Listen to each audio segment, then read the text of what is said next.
मैंने अपनी ज़िंदगी के गुज़रे हुए चंद दिनों से जो सीखा है वो है खामोश हो जाना। कोई आपका दिल दुखाए तो खामोश हो जाओ। कोई आपके बारे में गलत बात करे तो खामोश हो जाओ। रोने का दिल चाहे तो खामोश हो जाओ। अज़ियत हदों को छूने लगे तो खामोश हो जाओ।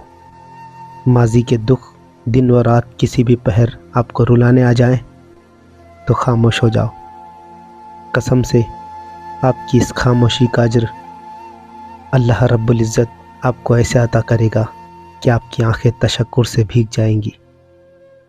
आपका दिल बस शुक्र के सजदों में ही रह जाएगा और उस लम्हे आपको एहसास होगा कि खामोश हो जाना किस कदर बेहतर है गिले व शिकवे के। मुझे नफ़रत है महफ़िल से, तकल्लुम से, तबस्सुम से। मुझे नफ़रत है महफ़िल से, तकल्लुम से, तबस्सुम से। मुझे तन्हाइयाँ दे दो, मुझे खामोश रहना है, मुझे खामोश रहना है।